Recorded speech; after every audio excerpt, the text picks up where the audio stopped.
Essa PEC dos precatórios, na verdade, é o seguinte: todos os brasileiros, todos os pequenininhos que têm causas, recebem o seu dinheiro. Pensão alimentar, todo mundo recebe. Agora, os maiores, normalmente tem bancos, advogados envolvidos no tratamento desses precatórios. Nós desenhamos uma PEC que é transformadora, porque, de um lado, ela permite a expansão do nosso programa social. E, de outro lado, ela vira uma ferramenta para acelerar a transformação do Estado brasileiro.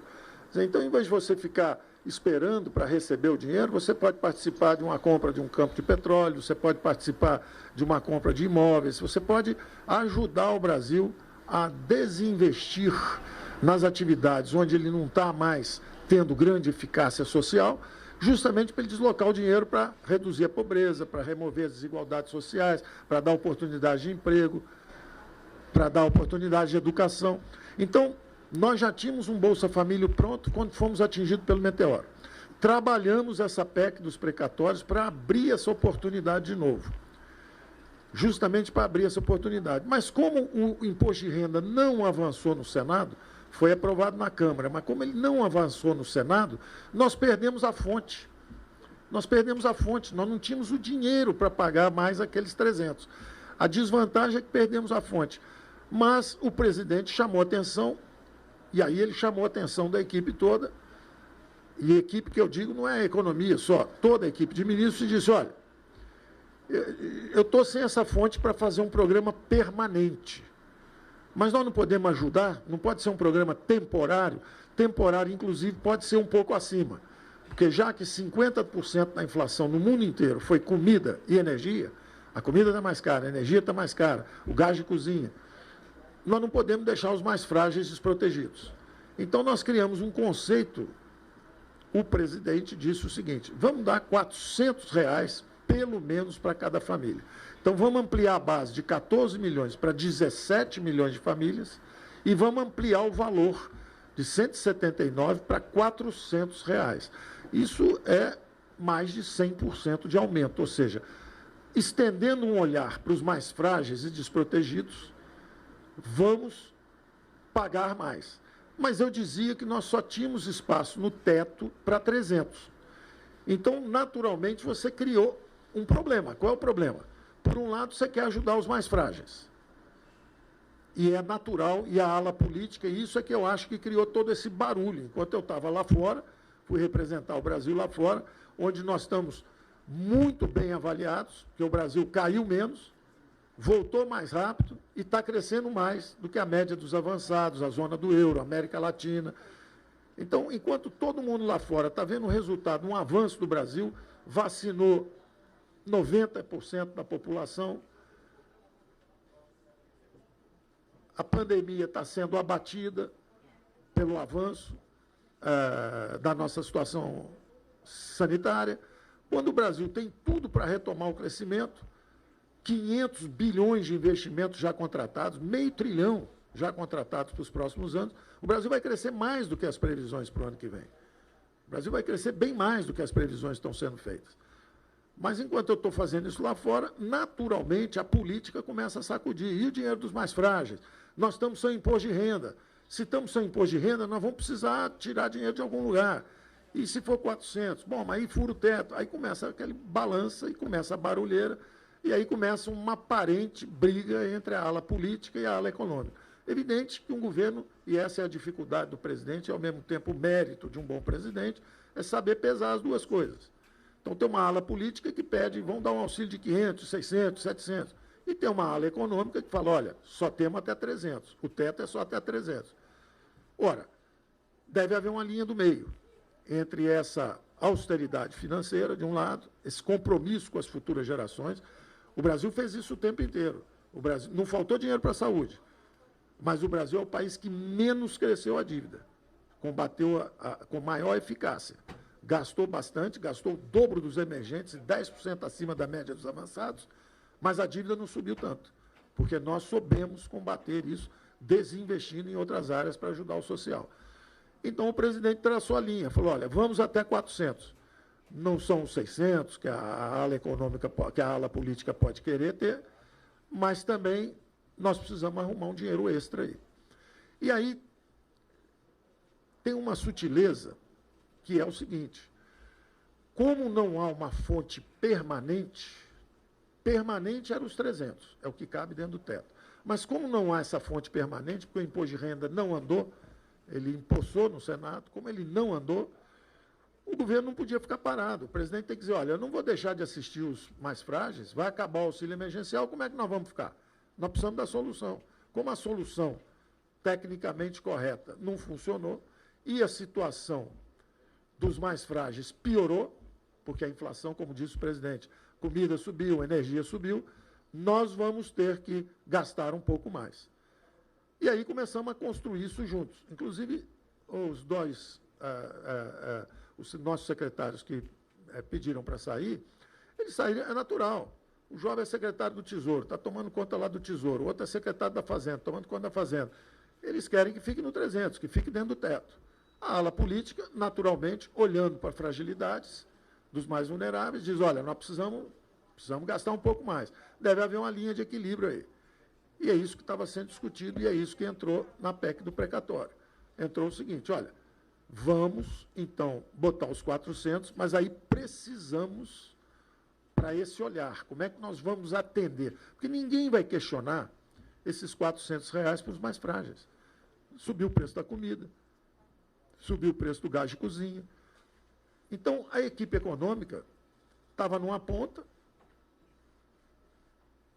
os gastos vieram de 26% do PIB para 19,5%, e de 19,5% iam cair para 17,5% o ano que vem. Nota 10 do ponto de vista técnico de capacidade de ajuste, mas talvez nota 5 em política, ou nota 4 em política, porque não está atendendo os mais vulneráveis.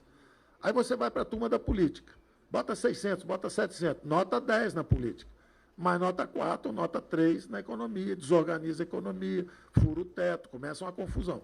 Então, essa era a grande discussão que estava havendo, e isso virou, por falta de comunicação, um colapso de comunicação nosso mesmo, nosso. A economia, com a ala política, nosso, do lado de cá. E de uma certa falta de boa vontade e tolerância conosco. Nosso governo é um governo que tem sofrido disso. Então, o resultado, isso virou uma guerra intestina, que está todo mundo brigando com todo mundo quer sair, etc. Nós entendemos os mais jovens que dizem, olha, a linha é aqui, não pode furar o teto. Nós entendemos a política que diz o seguinte, olha, o teto é um símbolo de austeridade, é um símbolo de compromisso com as gerações futuras. Mas nós não vamos deixar milhões de pessoas passarem fome para tirar 10 em política fiscal e tirar 0 em assistência aos mais frágeis. Como nós temos que manter a nossa trajetória de consolidação fiscal, o que nós estamos fazendo? Gastamos 26,5 durante a crise, 19,5 esse ano, e em vez de 17,5 o ano que vem, tirar 10 em fiscal e 0 em preocupação social, deixa gastar um pouco mais, e aí eu falava, um pouco mais de 30 bilhões para atender tudo isso. Também, se for o caso, o Brasil roda em cima do modal rodoviário. Não é subsidiar gasolina, diesel para todos os brasileiros, quando nós justamente estamos indo em direção a uma economia verde e digital no futuro. Não é subsidiar o uso de poluentes, é subsidiar quem carrega a comida, quem trouxe a comida para atender os supermercados durante a crise. O Brasil roda em cima disso aí. Então, se for um número, e nós estamos falando de um número pouco mais de 3 bilhões de reais. Pouco mais de 3 bilhões de reais para ajudar os caminhoneiros a fazer a comida chegar, apesar de subir o custo de transporte. E mais uns 30 bilhões para fazer o Auxílio Brasil atender a 16 milhões de famílias, com um conceito que já no início da campanha política o presidente tinha, nós defendíamos uma renda básica, um conceito de renda básica, justamente de proteção social. E o presidente virou e falou assim, olha, nenhuma família brasileira pode ficar desatendida, ninguém pode receber menos de R$ 400. Esse programa é que custa esses 30 bilhões adicionais. E aí o que aconteceu? Os próprios jovens da nossa equipe que acabaram saindo foram os negociadores. Eles negociaram aí 1 semana, 2 semanas. A PEC dos precatórios nasceu lá na casa do presidente do Senado. Conversávamos também com os ministros do Supremo. Nasceu na casa do presidente do Senado, presidente da Câmara. Eu estava lá, conversamos sobre isso, como é que faríamos isso, como atender os mais frágeis para abrir esse espaço. E essa abertura de espaço, na verdade, é simplesmente retomar o que a gente já ia fazer antes. Nós íamos dar o dinheiro para a Bolsa, de repente caiu o meteoro, que era o precatório, fazer a PEC do precatório é devolver o dinheiro para o espaço fiscal para a área social. Fizemos isso. Quando o presidente pediu para atender R$100 a mais, 400 em vez de 300, fomos buscar, então, esse espaço extra. Ora, do ponto de vista fiscal, não altera os fundamentos fiscais da economia brasileira. Não abala os fundamentos fiscais. Os fundamentos são sólidos. A despesa do governo era 19,5 quando nós chegamos aqui, ela foi a 26,5 durante a pandemia, já voltou para 19,5 e, em vez de acabar o governo com 17,5, que parece apertado demais em relação aos impactos socioeconômicos que a pandemia deixou, todo mundo está dizendo que o povo está tendo dificuldade para comer, está tendo dificuldade para comprar o gás de cozinha. Nós vamos ajudar os brasileiros. Nós vamos ajudar esses 17 milhões de famílias e reduzir o ritmo do ajuste fiscal. Então, em vez de cair de 19,5 para 17,5, cai para 18,5. O déficit, em vez de ser praticamente zerado o ano que vem, porque ele veio de 10,5% para 2,5%, e o ano que vem ele podia chegar a quase zero. Então, que seja um déficit de 1%, que seja um déficit de 1,5%, não faz mal. Nós preferimos tirar 8 em fiscal, em vez de tirar 10, e atender os mais frágeis. Então, essa posição de equilíbrio que o presidente pede é completamente compreensível, porque ele fica pressionado dos dois lados. A equipe econômica fala, tem que ser no teto, tem que ser o teto, tem que ser o teto, não pode furar o teto. E a política diz o seguinte, tem que atender os mais frágeis, tem que dar o dinheiro para os mais vulneráveis. E cabe ao presidente traçar a linha. Ele traçou a linha 400. Vai. Ou, foi o que eu disse, foi muito mal interpretado, porque eu estava falando a verdade. Ou vai ter uma licença para gastar um pouco mais com esses R$100, porque só cabia no teto 300, se for 400, é uma licença para gastar um pouco mais. Não há nenhuma mudança no arcabouço fiscal. Poderia ter sido feito exatamente dentro das regras atuais, apenas dizendo o seguinte, preciso de uma licença para gastar mais 30 bilhões, porque em vez de 300, que eu cabia no teto, vão ser 400. Só isso. Basta isso. A economia brasileira é forte, vigorosa o suficiente, está fazendo um ajuste forte o suficiente para segurar isso. Eu seguro isso. Eu não tenho problema com isso. Eu posso tirar 8 em fiscal, tirar 7 em fiscal. Ninguém fez o que nós fizemos. Nenhum governo saiu com menos do que entrou, gastando menos do que entrou. Nós fizemos isso. E aí um presidente tem 60 milhões de votos. Diz, olha, eu preciso atender o caminhoneiro que transportou o Brasil durante a crise, botou comida na casa de todo mundo, e eu preciso atender os mais frágeis. 17 milhões de frágeis que precisam da nossa ajuda. Dá para arrumar alguma coisa aí? Claro que dá. Claro que dá, mantendo a responsabilidade fiscal. Bom, até aí íamos todos juntos, inclusive a nossa equipe estava negociando isso, os 2 demissionários, porque saíram 4, porque 2 são adjuntos, né? Quando sai o titular, sai o adjunto. Mas os 2 que saíram são jovens, técnicos, trabalhadores, sérios, boas pessoas, imbuídas do trabalho dele. Meu trabalho no Tesouro é trancar aqui e não sai dinheiro nenhum. Mas nem para os mais frágeis, estão passando a fome, não sai dinheiro nenhum. Ora, cabe justamente ao presidente, politicamente, dizer, olha, é preciso atender isso, e eu tenho que tomar a responsabilidade por dizer o seguinte, olha, até aqui dá para levar. Agora, se for para 500, 600, 700, esquece. Aí não dá mesmo, e nós vamos desorganizar a economia brasileira. Então, há coisas que podem ser atendidas, há um limite, é difícil, é um equilíbrio difícil, cabe ao presidente justamente fazer essa arbitragem, e cabe a mim fazer a avaliação de até onde pode ir. Então, eu pediria muito que fosse aprovada a PEC, do precatório, porque é ela que dá o espaço para essa ação fiscal. Ah, mas vocês estão ampliando, querem fazer um programa eleitoreiro? Não. Seria feito esse programa de qualquer jeito. O que aconteceu foi justamente um inesperado, que foi o meteoro dos precatórios. E nós tratamos com a maior responsabilidade possível. Em vez de resolver só o nosso problema para o ano que vem, se fosse eleitoreiro, resolvia só o problema do ano que vem. Nós resolvemos um problema para o futuro. Toda a trajetória futura está equacionada. Agora, qualquer despesa que o judiciário mandar para o executivo, porque o legislativo diz, olha, você não pode gastar. Aí vem o judiciário e fala, olha, mas você tem que pagar 90 bilhões, 100 bilhões, 150 bilhões. Como é que eu posso? Os comandos são conflitantes. Se eu obedecer um, eu desobedeço o outro. Então, agora não. Agora nós criamos essa trajetória e com previsibilidade para os gastos que venham do setor judiciário.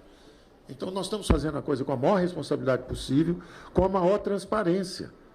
Portanto, que eu disse, falei, olha, ou vamos fazer um extrateto de 30, ou teremos que fazer alguma outra mudança. Eu ouvi dizer, não veio da economia, justamente dessas interações com gente da Câmara, me disseram também que poderia ter sido até o AGU, o nosso Bruno Bianco, que trabalhou conosco, que alguém formulou a ideia de fazer uma antecipação de 2026 para agora. Que é uma ideia interessante, embora seja vista como oportunidade política, etc. A verdade é que nós perdemos, com a alta da inflação, nós perdemos uns 30 ou 40 bilhões por essa falta de sincronicidade entre as despesas e o teto. O teto é julho a julho e a despesa é dezembro a dezembro. Então, nós perdemos 30 ou 40 bilhões que eram nossos. Então, fazendo a atualização do teto de gastos, nós simplesmente recuperamos isso. Mas isso não é despesa adicional, não. Gasta um pouco mais agora, mas um pouco menos no ano seguinte. E na verdade, o que acontece? É uma sincronização do teto com as despesas. Tecnicamente é defensável. Politicamente, vai haver acusação de que é oportunismo, que é isso. Mas, tecnicamente, ela é defensável. Mas eu não estou preocupado com a coisa... Foi um extrateto ou foi um levantamento do teto? O importante é o seguinte, é plenamente absorvível nas contas. As finanças seguem inabaladas. O déficit, que seria de 0,5% do PIB, ele sobe um pouco. Mas o Brasil é o único país do mundo que foi a um déficit. Nós somos o país um dos que mais gastaram, que menos se endividaram, exatamente por esse duplo compromisso. O presidente, o tempo inteiro, compromisso com o social, compromisso com a educação, com a saúde, compromisso com a saúde dos brasileiros. Agora, ao mesmo tempo, vamos pensar nas futuras gerações, compromisso com responsabilidade fiscal. Nós preferimos um ajuste fiscal um pouco menos intenso e um abraço do social um pouco mais longo. É isso que está acontecendo. Então, eu queria dizer que teve muito barulho. Esse barulho é muito de falta de comunicação. Houve, de certa forma, uma pressão. Seria melhor isso acontecer mais organizadamente? Sim. Seria melhor que nós, da economia, já tivéssemos conseguido acertar a coisa um pouco antes? Sim. Seria melhor que, em vez de quando eu estou fora, a ala política pressionar pelo recurso? Sim. Agora, seria melhor também se a mídia toda, examinando isso com cuidado, visse o seguinte: nós estamos falando de 30 bilhões. Um país que gastou 700 bilhões no primeiro ano, gastou pouco mais de 100 no segundo ano, e agora está gastando também com o déficit declinando e com as despesas como percentagem do PIB declinando. Então, eu queria só agradecer ao presidente pela confiança, agradecer ao relator Hugo Mota por ter feito um trabalho muito dentro do espírito original que nós fizemos, embora, evidentemente, a verdade vos libertará, não é isso, presidente? Então, a ideia do teto, ela veio de outro lugar, mexer no teto. A preferência da economia era até dizer, olha, deixa o teto aí e faz um excesso aqui do lado, pede uma autorização para gastar um pouco mais, mas tecnicamente é defensável. E nós queremos anunciar também que a saída de um jovem que a gente compreende, né, a função do jovem é defender, a função da política é atacar, a função do presidente é mediar, a minha é avaliar até onde está indo ou não pode ir para não desorganizar a economia. O que eu posso dizer é que eu estou nomeando alguém bastante sênior, com muita formação, muita experiência, para o lugar do antigo secretário especial nós chamamos agora de Tesouro e Orçamento, que era o Funchal. Sai o Funchal e entra o André Esteves, o André Colnago.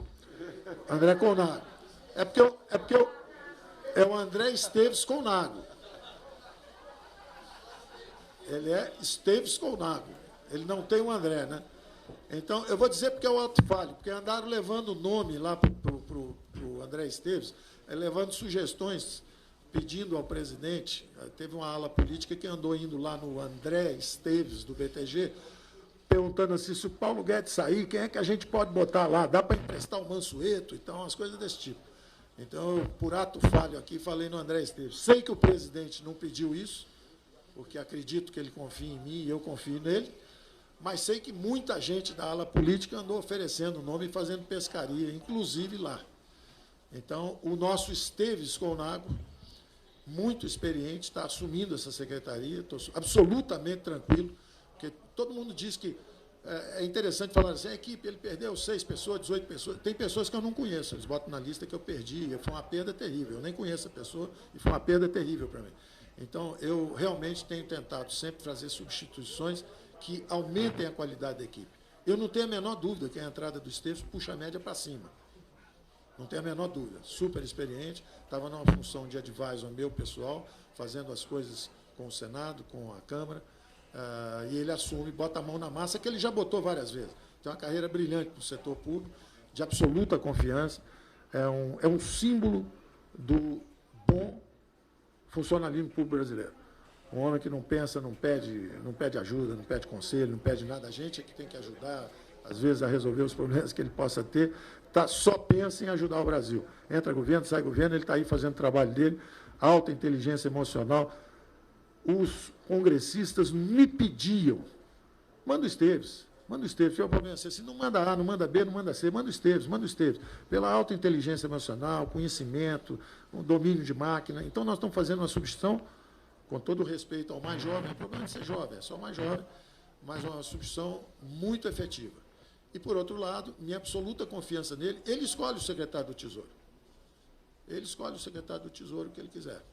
Então, estamos anunciando isso também de uma vez. Obrigado, presidente. Precisamos de apoio do Congresso, aprovar o precatório.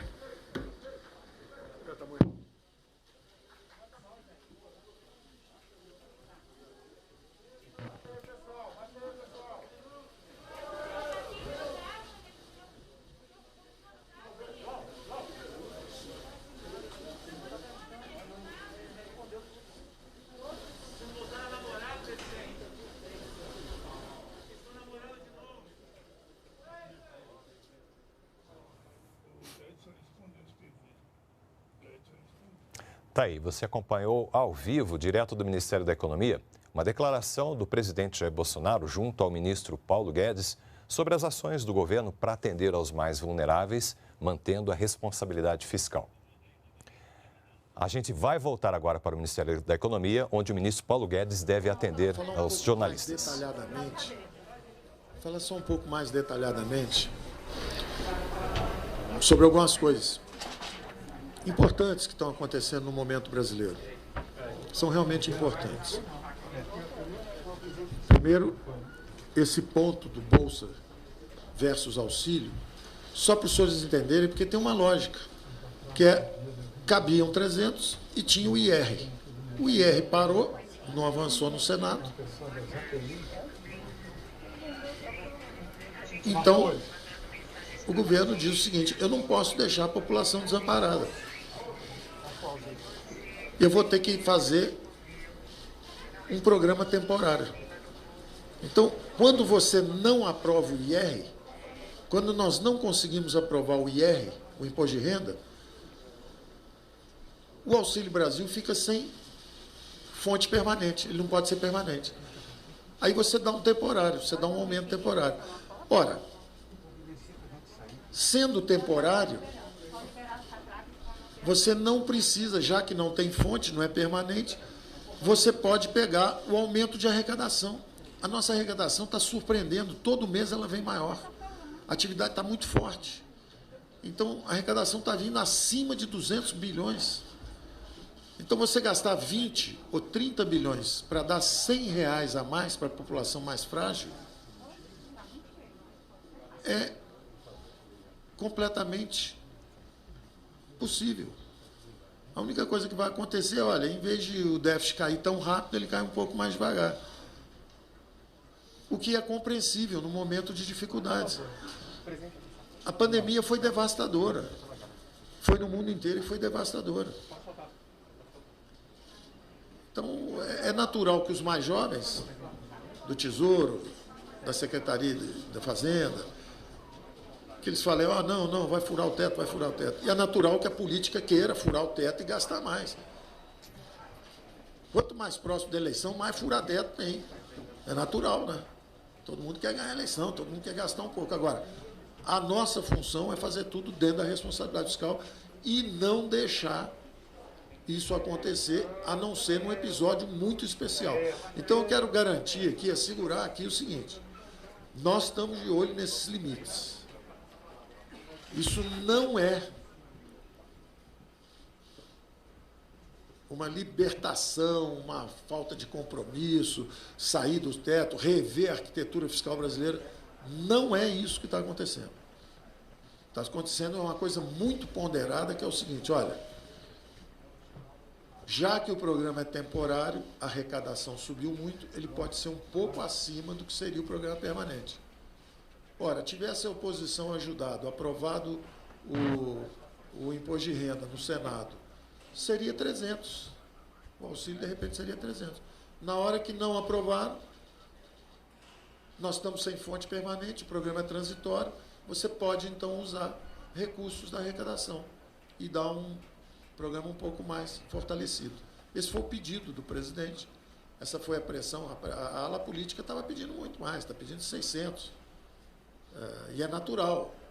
Agora, é aquilo, nós temos o compromisso com a responsabilidade fiscal. Então, o primeiro ponto que eu queria esclarecer é esse. O segundo é o seguinte, o Brasil realmente caiu menos, voltou mais rápido, vacinou mais e está crescendo mais do que a América Latina, Europa e a média dos avançados.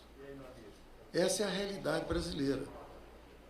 Então, vocês têm uma responsabilidade muito grande. Eu acredito na democracia brasileira.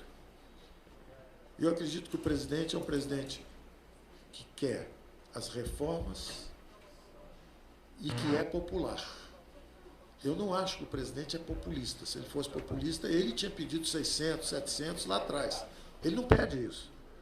É o contrário. Tem uma opção de ministro que pede para furar teto, ele vem e fala, PG, como é que fica? Pode ser um pouquinho menos? Como é que dá? Pelo menos para isso, para aquilo. Quer dizer, ele tem esse senso de responsabilidade e ele sempre me apoiou nas horas decisivas. Sempre me apoiou nas horas decisivas. Agora ele pediu o apoio. Agora ele que falou, olha, vem cá, e os mais frágeis? E a nossa equipe trabalhou com ele.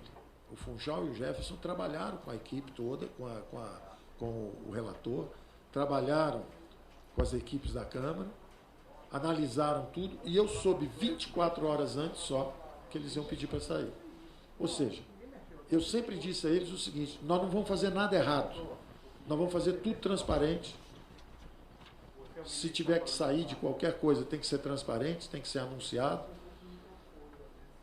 Eu apoio vocês e vocês fazendo tudo certo. Eles negociaram, e aí, de repente, 24 horas antes de mandar o precatório para lá, olha, nós vamos sair. Eu disse, mas por quê? Nós não fizemos tudo certo. Ah, mas estamos furando o teto. Eu falei, olha, nós furamos o teto ano passado para atender a saúde. Os efeitos econômicos sobre os mais frágeis foram devastadores, todo mundo está dizendo. Os pobres estão sem comida, estão sem gás, estão tendo que cozinhar a lenha.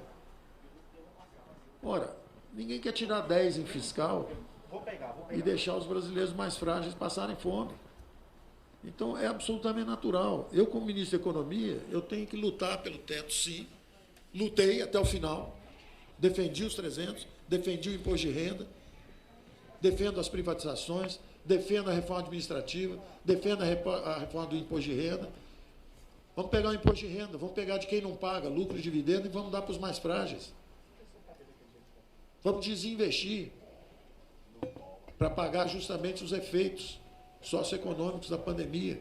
Em vez de fazer só a distribuição de renda, vamos fazer também de riqueza. Vamos pegar alguns ativos importantes e vamos dar recursos para os mais frágeis. Não tem nada de errado nisso. Agora, dentro de programas com financiamento correto, dentro das regras do jogo. Se a gente desacelera as reformas, a nossa capacidade de atender o social também é desacelerada. Quanto mais rápido você fizer as reformas, mais você consegue avançar no social também. Não existe essa antítese entre o liberal e o social. Quem inventou a renda mínima foi o Milton Friedman. Quem trouxe para o Brasil foi o Suplicy. Quem apoia a renda básica familiar foi o presidente Bolsonaro, agora que lançou o 400 de renda básica familiar. É um protótipo de um programa de renda mínima. Como é que eu posso estar contra um protótipo de programa de renda mínima, de renda básica familiar? Eu não posso ser contra isso. Agora, eu quero o financiamento correto. Eu quero cortar o subsídio, eu quero aumentar as reformas, que foi a lógica que nós usamos ao longo da pandemia. Nós dávamos recursos para governadores, mas pedimos que não houvesse aumento de salários durante a pandemia. Eu vou chegar lá. No final, eu vou responder algumas perguntas. Eu vou chegar lá. Então, eu só queria dar alguns recados primeiros, que são: não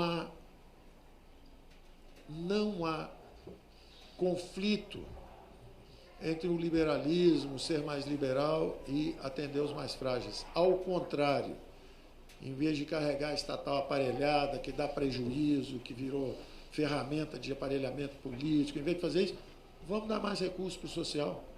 Vamos transformar o Estado brasileiro. Vamos aprovar as reformas.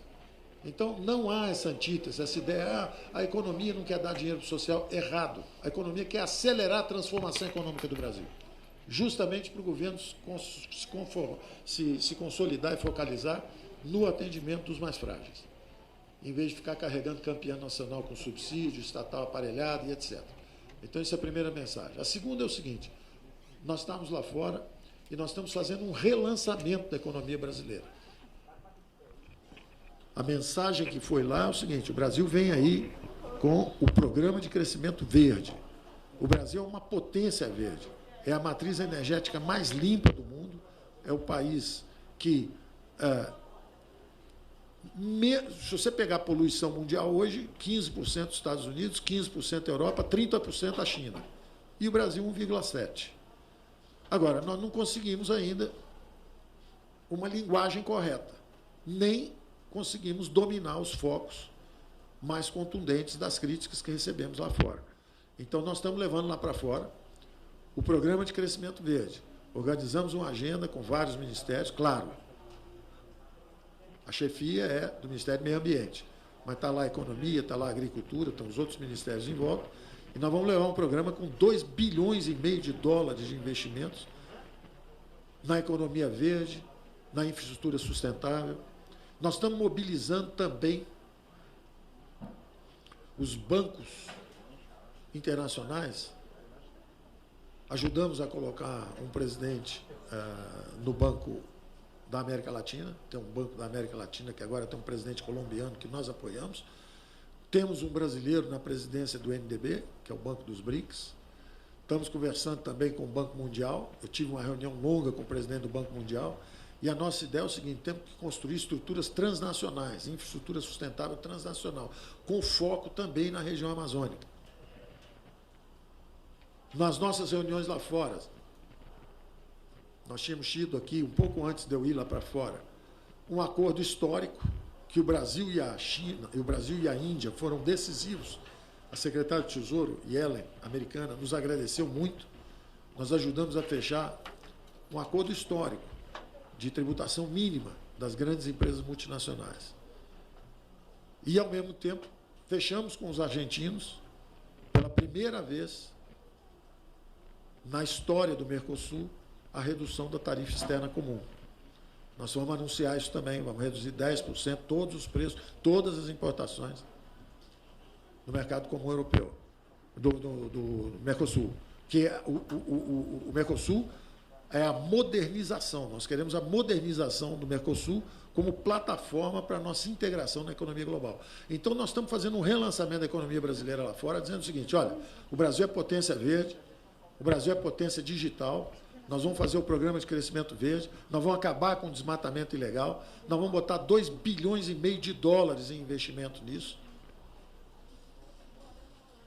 E, ao mesmo tempo, nós vamos mobilizar todas essas organizações internacionais de investimento para construir essa infraestrutura sustentável e transnacional para o futuro. Passamos lá uma semana conversando sobre tudo isso. Ao mesmo tempo, do ponto de vista interno, o que nós precisamos é justamente desse espaço fiscal que a PEC do precatório pode nos dar. Eu quero agradecer publicamente o presidente da Câmara, Arthur Lira, que tem apoiado, tem avançado com as reformas, o presidente Pacheco, que o Senado usou uma parte do tempo agora na Covid, está terminando a CPI, e ele está com o compromisso de também acelerar o ritmo da PEC dos precatórios, porque essa PEC simplesmente nos dá o espaço fiscal para fazermos o programa social. Eu fico por aqui enfatizando o seguinte, não é confortável para a economia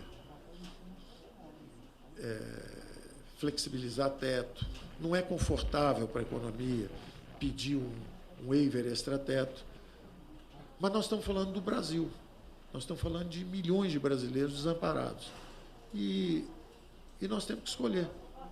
Nós vamos tirar 10 em fiscal e vamos tirar 0 no social, ou baixa um pouco a média do fiscal, mas aumenta um pouco a média do social. Então, não é uma irresponsabilidade fiscal, não há licença para gastar, não vai acontecer nada disso. Nós estamos exatamente com a solução que foi dada, eu tinha sugerido cravar um número, 32, 33 bilhões, e dizer, ó, nós vamos até aqui, a sugestão que veio foi um pouco maior, mas, em compensação, está tudo embaixo do teto. Porque antes ia ser 32 ou 33, mas tinha um pouquinho de vacina, tinha uma dívida com família monoparental, que ficou lá para trás. Agora tem um pouco mais de espaço, mas fica tudo embaixo do teto. Então, nós estamos realmente... Você está muito feliz porque está furando o teto? Não. Eu detesto furar teto. Eu não gosto de furar teto. Tudo isso é verdade. Agora, nós não estamos aí só para tirar 10 no fiscal. Nós somos um governo dos que menos gastaram, dos que mais gastaram, mas dos que menos impactaram a dívida. Então, nós temos que ter esse senso de responsabilidade social também. Nós temos um compromisso com o fiscal e estamos muito longe de ameaçar qualquer sustentabilidade fiscal. Vocês vão ver os números vão revelar. Os números vão mostrar o que está acontecendo com as despesas, com o déficit, com o controle do... Então, eu quero deixar isso muito claro. Se falar assim, não, estão estourando tudo, a ala política venceu, agora começou a gastança. Não é esse o meu acordo com o presidente da República. O meu acordo do presidente da República é esse duplo compromisso. Nós temos um olhar para a saúde, nós temos um olhar social, mas nós temos um olhar de responsabilidade fiscal. É um compromisso nosso, um com o outro. E eu estou dentro desse compromisso. E eu acredito nele, que ele também está com esse compromisso. Então, eu queria deixar isso claro. Às vezes as pessoas, pô, mas o ministro não está falando, não está falando. Quando eu tentei dar uma explicação, falar assim, olha, o que cabe é 300, se gastou 400, vai ficar fora do teto. Pô, o ministro está dizendo que vai furar o teto, está contra a emenda, quer dizer, é o barulho. O barulho é tão ensurdecedor que às vezes eu tenho que ficar calado, para deixar todo mundo fazer bastante barulho, acabou o barulho, eu começo a falar. Então, eu estou podendo falar agora, depois da barulheira toda. Perguntas. Uma de cada vez, por favor.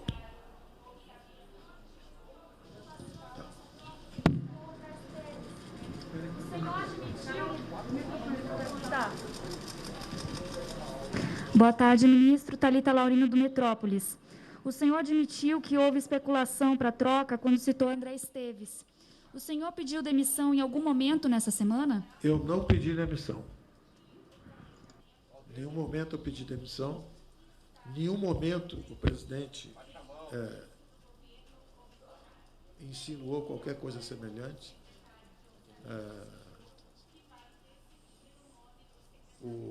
Quando eu me referi ao André Esteves, é porque eu soube que, enquanto eu estava lá fora, teve uma movimentação política aqui. Normalmente, eu não falo que sejam ministros, não. Existe uma legião de fura-tetos. O teto é desconfortável. O teto obriga as pessoas a fazerem escolhas, tudo isso, né? Agora, eu vejo o ex-ministro que levou a inflação para 5.000% falando de responsabilidade fiscal. Eu vejo gente que passou por aqui, deu aumento 3 anos seguidos, já antecipou 3 anos de aumento, ou seja, disparou a despesa, depois botou um teto em cima, saiu correndo, não fez reforma nenhuma, também criticando. Então, tem que ver, né? Críticas construtivas nós estamos abertos. Críticas são narrativas políticas, de gente que passou por aqui e não fez nada. Tem um outro economista também muito famoso, que serviu, ele diz, da ditadura militar, ele serviu a ditadura militar, entrou aqui com inflação de 30, saiu com 200, não fez nada no Banco Central, mas está dizendo que eu estou servindo um presidente democraticamente eleito. Está servindo, virou bolsonarista, raiz, está servindo eu estou trabalhando com um presidente democraticamente eleito, bem intencionado, com bons princípios, quer fazer a coisa certa. Todos nós erramos, uma vez ou outra. E aí eu estou sendo condenado porque trabalho com um governo democrático. Eu acredito na democracia brasileira. Eu acredito na imprensa. Tem gente que está militando na imprensa, mas a maioria está buscando notícia. Eu acredito no Congresso. O Congresso é reformista. O Supremo tem nos ajudado. Eu estou errado de acreditar na democracia brasileira? Eu estou errado de não pedir demissão, porque vão gastar R$100 a mais, 30 bilhões. As despesas do governo são 1 trilhão e 500 bilhões. Nós podemos gastar 30 bilhões a mais, eu devo pedir demissão, porque nós estamos gastando 30 bilhões a mais.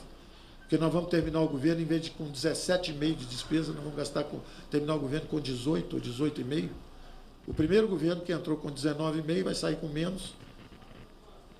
Eu estou servindo a fins eleitorais, eu estou fazendo o que de errado? Então, eu peço só essa compreensão, entendeu? Boa tarde, ministro. Antônio Timóteo, repórter de O Antagonista. De maneira prática, os investidores estão falando que o Banco Central vai precisar aumentar ainda mais os juros, isso vai deprimir a economia brasileira e o PIB vai diminuir ainda mais. Tranquilo, pessoal. O senhor acredita que a economia ainda vai crescer em 2022? Eu acho que a economia vai crescer em 2022. Eu acho que nós já temos 544 bilhões de investimentos encomendados. Daqui até o fim do ano, já vem ainda mais coisas. Nós acabamos de assinar, semana passada, a capitalização da Eletrobras. Acho que vai ser um sucesso, vai acontecer logo no primeiro trimestre do ano que vem. Estamos tentando andar também com Correios, estamos seguindo a nossa agenda. Seguem os leilões. Vem aí os leilões do pré-sal, que ficaram para trás. Vem aí também os leilões de aeroportos, de ferrovias. Nós vamos continuar trabalhando. Nós vamos trabalhar até o final do governo. É um governo que trabalha até o final. Então, eu acho que é possível que no ano que vem nós consigamos mais 200, 300 bilhões de investimento, de compromissos futuros de investimento. Está acontecendo diariamente. Você faz o marco regulatório do... É importante ter isso em mente. Nós aprovamos Banco Central Independente. Você está falando de inflação e de Banco Central. Nós aprovamos o Banco Central Independente. Qual o governo que fez isso antes? Qual o governo que falou o seguinte: eu vou tratar com seriedade a questão inflacionária, independentemente do ciclo eleitoral? Ninguém fez isso antes. Aí você fala assim, bom, mas em vez de crescer 4 ou 4,5, o Brasil pode crescer 2? Sim. Porque o Brasil poderia crescer 4 ano que vem. Se estivéssemos virtuosos, as reformas andando um pouco mais, a mídia um pouco mais compreensiva sobre o que está acontecendo de correto, lá fora também um pouco menos de protecionismo em relação a nosso sucesso como potência agrícola, e eles justamente forçando um pouco na questão ambiental, que certamente nós podemos melhorar, mas o Brasil não é o vilão da poluição mundial. O Brasil é o contrário, nós acabamos de lançar nossa cédula verde, onde pela primeira vez nós vamos receber por preservação de serviços ambientais. Está dentro também do nosso programa de crescimento verde, que vai ser anunciado, deve ser anunciado segunda-feira que vem. Então nós estamos andando em alta velocidade. O Banco Central tem que ficar de olho na inflação, sim. Tem que olhar para a inflação. Quem cuida de inflação é o Banco Central. E não pode ficar atrás da curva, não. Tem que correr. Tem que mostrar serviço. Ele é independente para isso. Se a inflação está subindo, ele tem que correr um pouco mais rápido. Quem cuida de inflação é o Banco Central. Quem tem que dar condições de sustentabilidade para ele poder trabalhar direito é o fiscal do nosso lado. Então, a minha obrigação é dar cobertura para ele. A dele é não deixar ficar atrás da curva. Tem que correr. Cada um tem que fazer a sua parte aqui.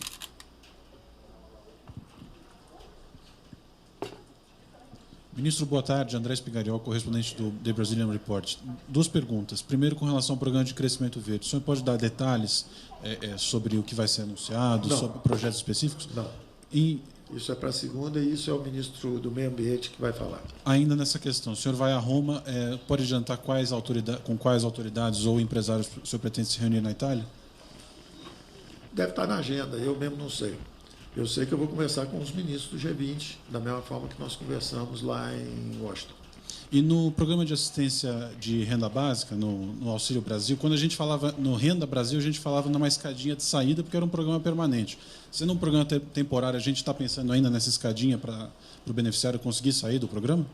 Eu acho que, sendo um programa transitório, ele adquiriu características um pouco diferentes. Ele adquiriu características de renda básica e não aquela rampa de ascensão social.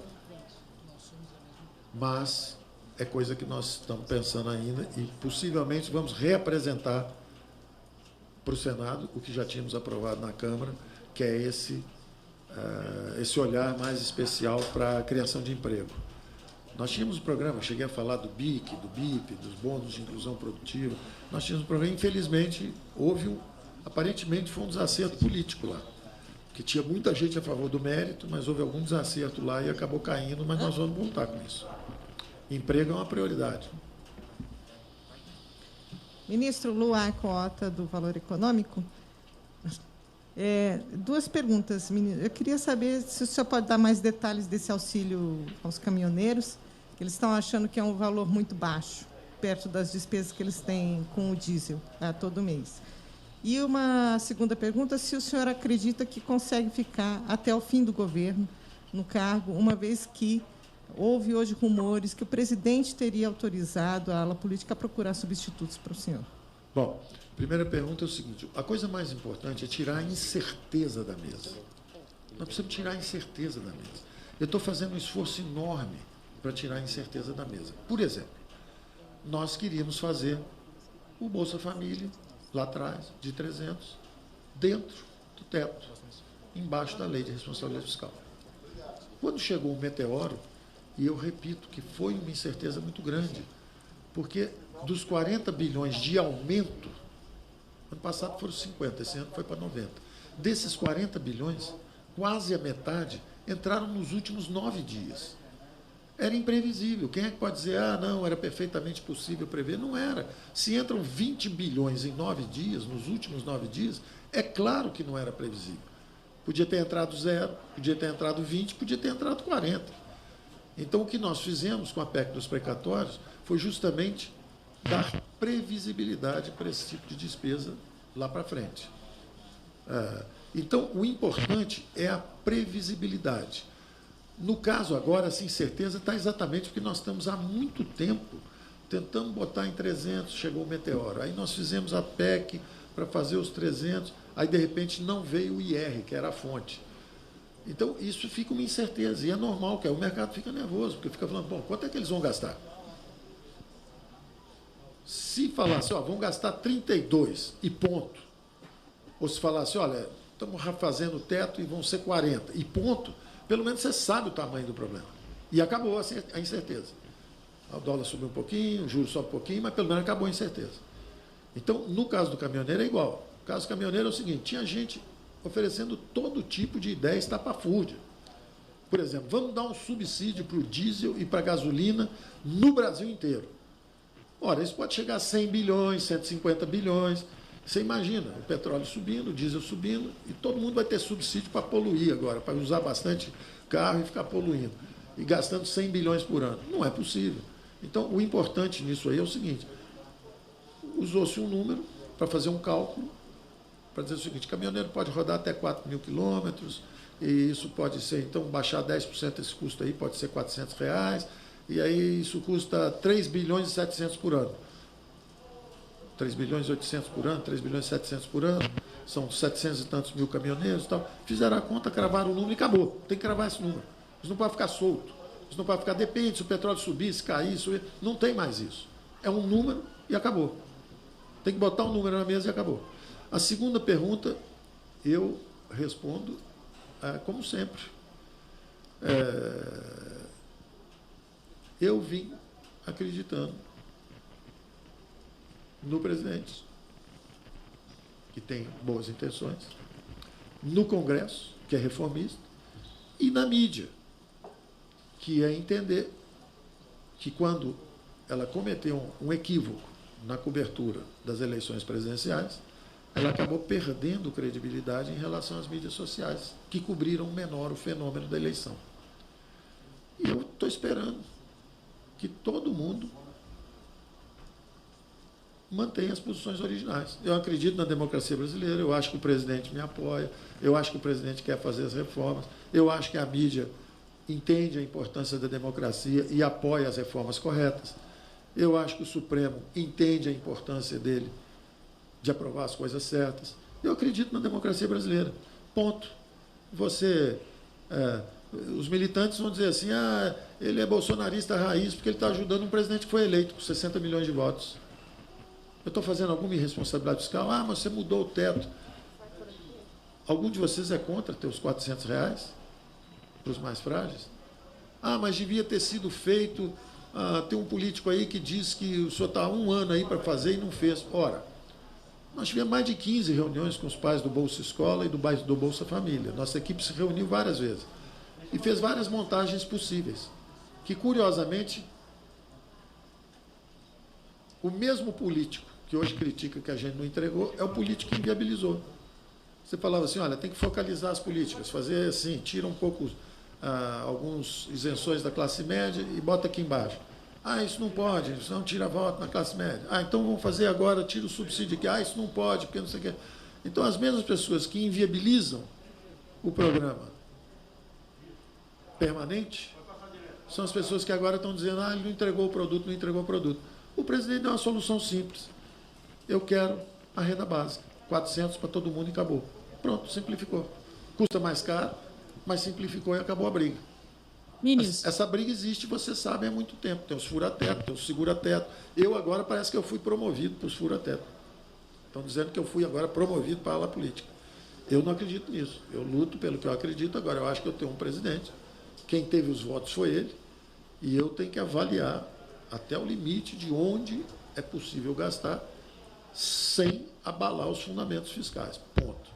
Ministro, Natália... Mais 2 e pronto. Ministro, Natália Fruê, do SBT, eu queria saber como é que foi o teor dessa conversa do presidente Jair Bolsonaro e o senhor, que durou pouco mais de meia hora, se o senhor reclamou desse movimento da ala política para tentar tirar o senhor do cargo, e o senhor falou sobre a questão da manobra para conseguir, então, mais dinheiro para o Auxílio Brasil, mas se fala muito no Congresso que o dinheiro também vai para emendas parlamentares a pedido do presidente da Câmara, Arthur Lira. Olha, conversa com o presidente tem que ser conversa com o presidente, né?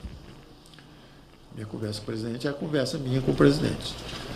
Dito isso, eu não recebi surpresa nenhuma, assim, quando cheguei aqui.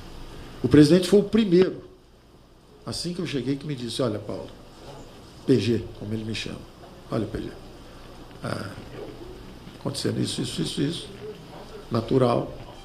A equipe traça a linha aqui, política traça a linha lá. Como é que a gente resolve isso? Vamos conversar. Absolutamente natural, razoável, ponto. Agora, detalhe de quem...